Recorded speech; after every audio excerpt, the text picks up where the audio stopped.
welcome back to American Viking Test, and I've been excited for this one. It's been over 1 year and over 1,000 rounds test on this Bear Creek Arsenal 5.56 223. Absolutely ate up all kinds of ammo. We're going to get into that here in just a little bit. But before we do, just doing a simple little safety check, making sure that the gun is not armed. It's not, okay? Let's just be honest, I've been doing this for a little bit. I'm not gonna sit here and play around with an armed weapon while doing a review, but for all of those picky people that like to just go on YouTube and tear everybody up on a review, oh, you didn't do a safety check, did a safety check, there. All right, enough of the pleasantries. Let's get down to the nuts and bolts of this gun. It is a 16-inch barrel. It is the fluted barrel on there with a 1.9 twist on there, okay? Great twist on there, especially for the 55 grain. It seems just to throw it down with great groovings. Does come with that 2-inch flash hide. Not a super huge fan of the flash hide. Overall, the gun performed well. It has just the basics. It has the mil spec trigger on there, the A2 grip, and standard adjustable stock. Now, a couple great things about this. Like I said, it chews through all kinds of ammo.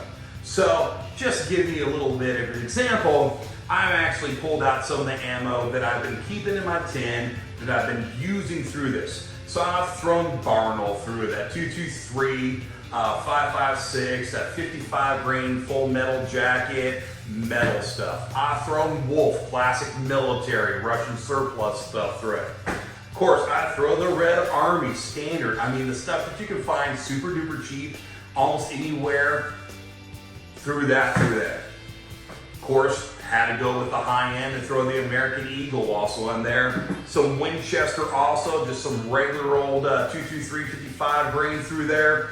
And of course, the PMC Bronze. So out of all of those, it did not have a double feed. It did not have a stovepipe. It didn't have an ejection failure. It didn't have any of that. A lot of people gone online and said, oh yeah, Bear Creek Arsenal, it has good, it has bad. Some of the old reviews when Bear Creek Arsenal was first coming about, some bad stuff and steer clear. I'm telling you, I've done 1 year with this. I've taken this all over the United States and to states that allow this.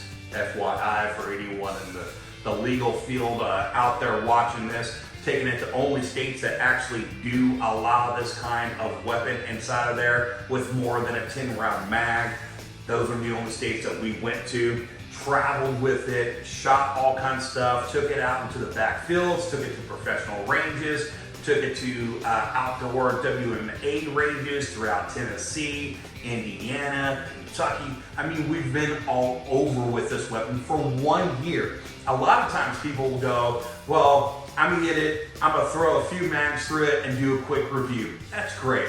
But I don't know if you're like me, I wanna know the longevity of something. I don't care if I'm buying a car, or heck, I don't care if I'm buying a freaking toaster. I wanna know how long it's gonna actually last me.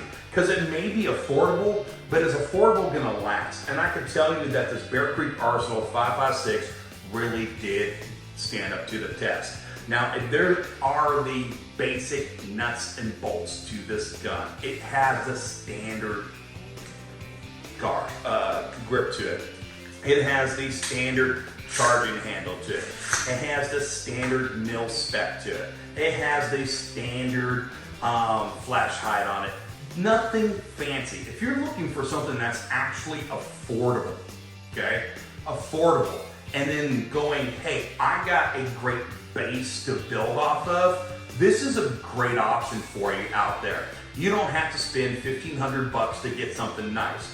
Matter of fact, if I remember correctly, because I got this in 2021 during a Black Friday sale, I got the lower, which I do love the lower. I love this. They stopped selling this. I don't know, Bear Creek Arsenal, I don't know why you guys stopped selling this. I love the engraved look on there. Some people like the all matte black, but this just adds a little pop to it. I don't know why. Most of my stuff's either just that dark earth, flat black, or just the OD green. But to be honest, I like the little pop on this. It adds a little flair to the gun and then allows you to deck it out however you want to. Now, what I would suggest is if you're looking for something that is going to stand up to the test of time, like this Bear Creek Arsenal 5.56 did with the 16-inch barrels up. The upper is Bear Creek Arsenal, fully assembled, got the lower separate, put them together, saved myself $100. I think I've spent about maybe $390 total on a Black Friday sale for the upper and the lower, less than $400. It's absolutely screaming deal, okay? Gotta love Black Friday stuff when it comes to buying Arsenal. Trust me, my wife tells me to stop spending on Black Friday and all the Arsenal and ammo and everything else that I buy because it's just so cheap during certain sales. But there are a couple things that you want to be able to look for to upgrade on this thing. Like I mentioned, it does have the mil-spec trigger to it. Highly suggest taking out the trigger and actually polishing your trigger. It does have about a 7.5 to about 8 pound pull on that trigger and test it. But if I was you, I'd get yourself this beautiful JP Enhanced Reliability AR Fire Control Spring Set. These things cost $10.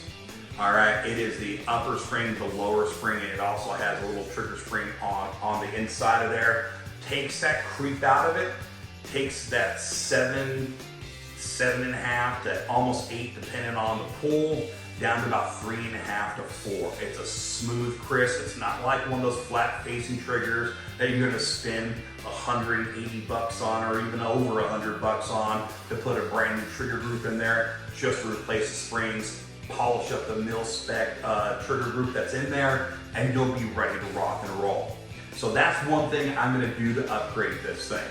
Next thing I would do if I was you, if you're looking at just something simple and affordable, get rid of the basic, the charging handle. Let's just be honest. I got gigantic bear paws. I needed something with a little bit more meat. I got myself an ambidextrous tribone there. But before I did absolutely anything to it, as you can tell, these things are still in the package. I haven't upgraded this at all, but I've spent over a couple $100 over a few, well over 1,000 rounds now. I think it's almost about 1,200 rounds that I put through it. Not one failure yet. I haven't cleaned it as much as I cleaned my other guns. I wanted to see how low basic you can go and how durable it was going to be. I clean my guns methodically. Ask anybody that knows me. But with this one, I wanted to see how low maintenance you go with how affordable you can and how many rounds you can put out of it, and I haven't had a failure yet.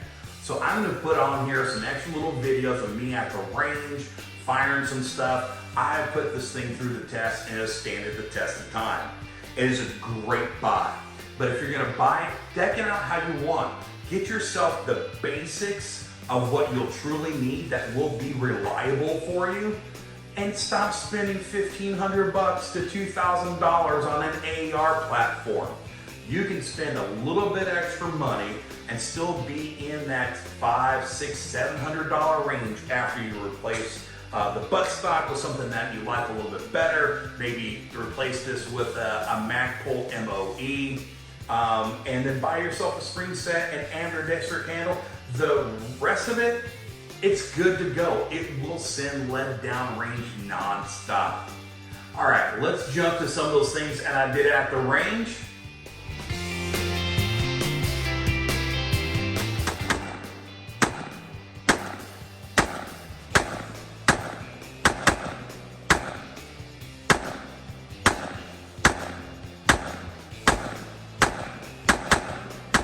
Just put 2 mags of the Amend 2 and just that toll dirty ammo.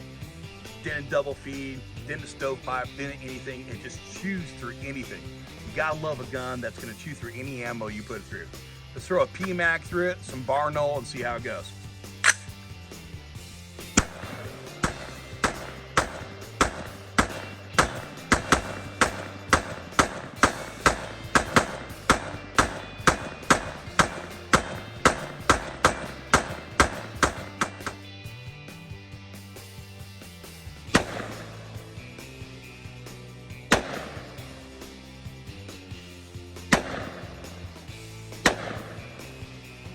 Online.